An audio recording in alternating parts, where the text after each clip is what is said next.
Assalamualaikum warahmatullahi wabarakatuh. Perkenalkan, kami mahasiswa Statistika Fakultas Matematika dan Ilmu Pengetahuan Alam Universitas Sekolah. Kami di sini akan mempresentasikan proyek mata kuliah komputasi dan simulasi statistika. Sebelumnya kami berasal dari kelompok 6 dengan saya sendiri, Fani Zahara, kemudian rekan saya Adelia Fazila dan Misansa. Proyek kami ini kami beri judul Indikator dalam Pemilihan Jurusan dan Perguruan Tinggi berdasarkan tingkat kepentingan.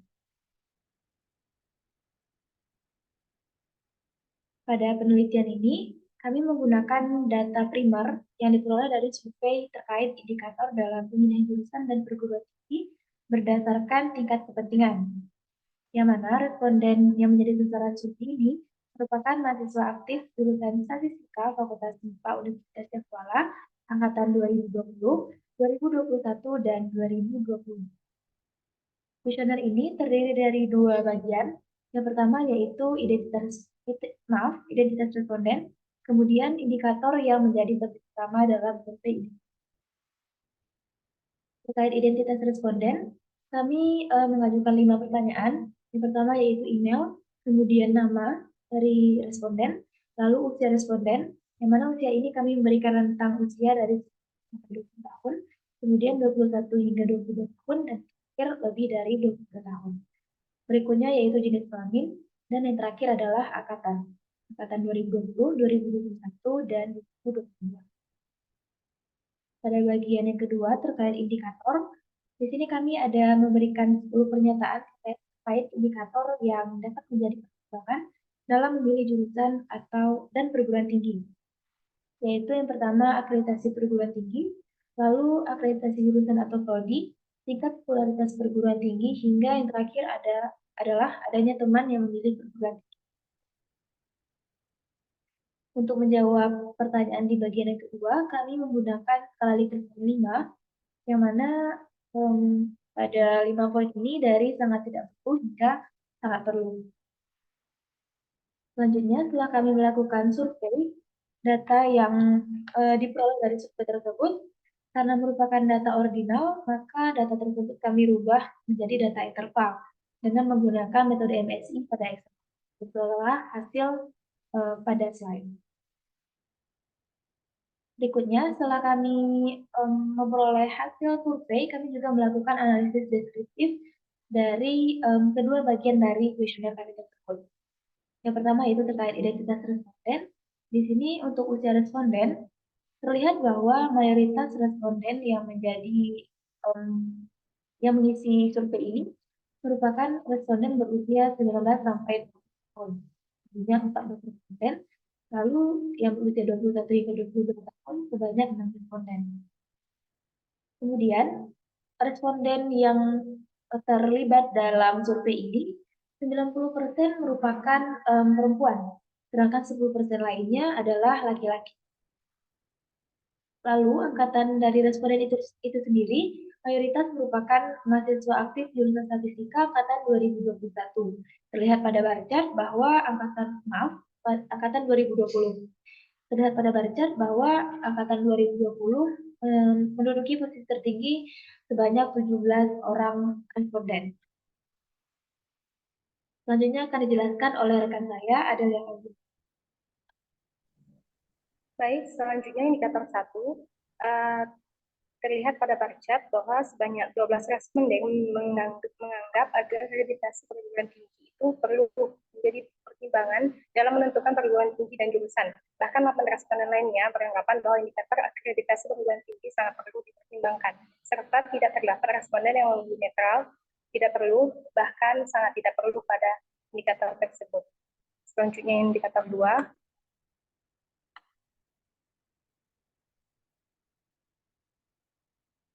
Pada bar chart di atas terlihat bahwa mayoritas responden beranggapan bahwa indikator kedua yaitu akreditasi jurusan atau prodi perlu menjadi pertimbangan. Bahkan ada 7 responden yang beranggapan indikator tersebut sangat perlu, serta terdapat 1 responden yang bersifat netral pada indikator ini. Namun tidak ada responden yang beranggapan bahwa indikator kedua ini tidak perlu, bahkan sangat tidak perlu. Selanjutnya indikator 3 terlihat pada pie chart menunjukkan bahwa Indikator ketiga yaitu tingkat popularitas perguruan tinggi. Mayoritas responden beranggapan bahwa hal tersebut perlu diperhatikan saat memilih jurusan dan perguruan tinggi. Terlihat dari persentase responden sebanyak 60% serta terdapat 10% dari responden yang sangat perlu akan tingkat popularitas perguruan tinggi dan 25% responden memilih netral. Namun terdapat responden yang beranggapan bahwa indikator ini tidak perlu, yakni sebesar 5%. Selanjutnya, indikator 4 dapat dilihat pada pie chart di atas bahwa pada indikator keempat, yakni saran dari orang tua, mayoritas responden beranggapan bahwa hal tersebut sangat perlu diperhatikan saat memilih jurusan dan perguruan tinggi. Terlihat dari persentase responden sebanyak 60%, serta terdapat 35% dari responden yang sangat perlu akan saran dari orang tua, dan 5% responden memilih netral. Pada indikator ini tidak terdapat responden yang beranggapan bahwa indikator ini tidak perlu atau bahkan tidak sangat perlu. Selanjutnya, indikator 5. Pada bar chart di atas, terlihat bahwa mayoritas responden beranggapan bahwa indikator kelima, yaitu saran dari sekolah, perlu menjadi pertimbangan. Kemudian disusul dengan responden yang beranggapan netral dan sangat perlu pada indikator ini. Namun ada responden yang menganggap bahwa indikator tersebut tidak perlu. Selanjutnya, indikator 6. Pada bar chart di atas, terlihat bahwa responden yang netral dan sangat perlu memiliki jumlah yang sama terhadap indikator 6 ini, yakni saran dari bimbel. Di samping itu, responden yang beranggapan bahwa saran dari bimbel ini perlu dan tidak perlu juga memiliki jumlah yang sama antara keduanya. Selanjutnya, indikator 7 dapat dilihat pada pie chart di atas bahwa pada indikator passing grade menduduki tingkat perlu pada responden sebesar 55%. Kemudian disusul dengan responden yang beranggapan bahwa sangat perlu sebanyak 40%, namun ada 5% dari responden yang menganggap bahwa passing grade itu tidak perlu menjadi pertimbangan dalam memilih jurusan dan perguruan tinggi. Selanjutnya, indikator 8. Pada pie chart di atas menunjukkan bahwa pada indikator kota penerimaan mahasiswa perlu diperhatikan dalam memilih jurusan dan perguruan tinggi. Terlihat dari persentase responden yang memilih perlu sebanyak 50%, bahkan 35% responden beranggapan indikator tersebut sangat perlu. Samping itu ada responden yang netral sebanyak 10%, dan ada 5% lainnya yang beranggapan indikator tersebut tidak perlu menjadi pertimbangan. Oke, selanjutnya akan dilanjutkan oleh Mr. Liza.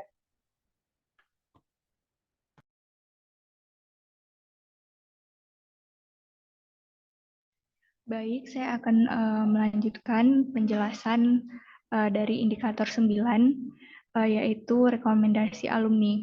Pada bar chart ini terlihat bahwa ada 9 dari 20 responden yang beranggapan bahwa rekomendasi alumni itu perlu menjadi pertimbangan dalam memilih jurusan dan perguruan tinggi. Kemudian 6 responden beranggapan indikator ini sangat perlu menjadi pertimbangan, dan ada 4 responden yang beranggapan netral, serta 1 responden yang menganggap indikator ini sangat tidak perlu menjadi pertimbangan. Kemudian indikator terakhir yaitu adanya teman yang memilih perguruan tinggi tersebut. Berdasarkan bacaan ini, dapat kita simpulkan bahwa adanya teman yang memilih perguruan tinggi yang sama dengan responden sangatlah tidak perlu menjadi pertimbangan dalam memilih jurusan dan perguruan tinggi. Hal ini dikarenakan pada bar chart terlihat bahwa 7 dari 20 responden beranggapan bahwa adanya teman yang memiliki perguruan tinggi yang sama dengan responden sangatlah tidak perlu. Kemudian responden yang menganggap indikator tersebut perlu sebanyak 5 responden, dan 1 responden memilih sangat perlu. Namun di samping itu ada 3 responden yang netral serta 4 responden yang beranggapan bahwa indikator tersebut tidak perlu menjadi pertimbangan dalam memilih jurusan dan perguruan tinggi.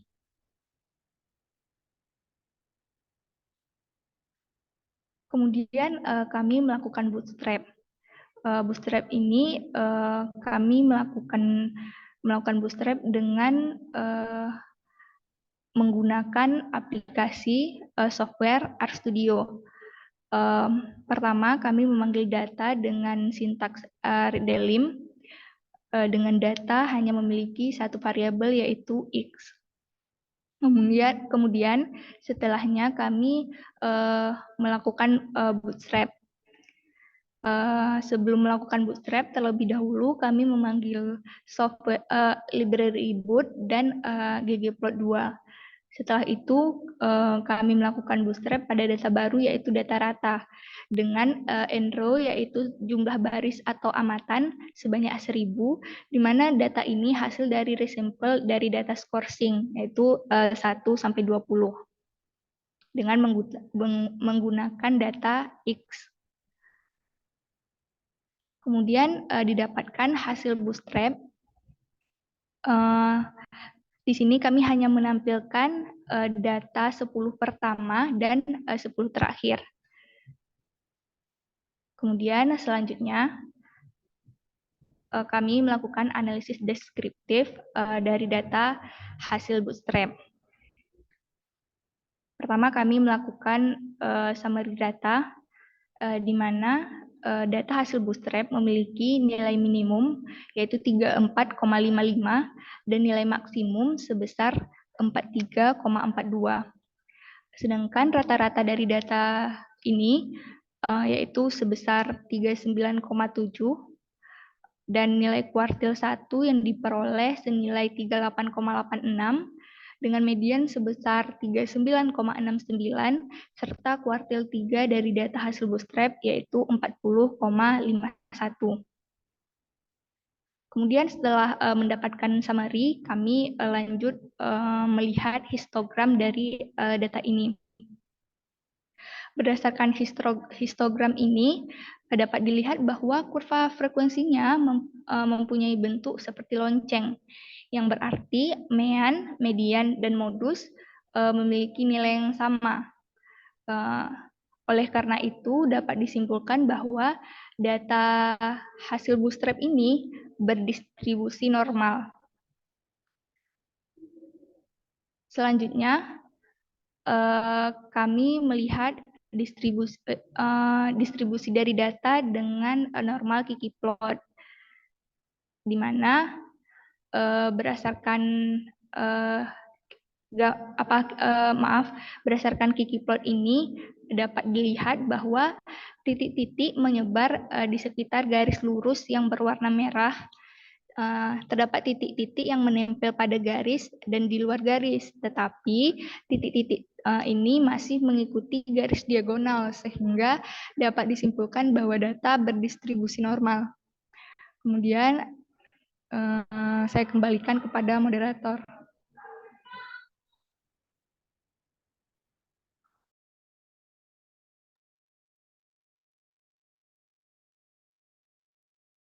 Dari kelompok kami akhiri. Wassalamualaikum warahmatullahi wabarakatuh.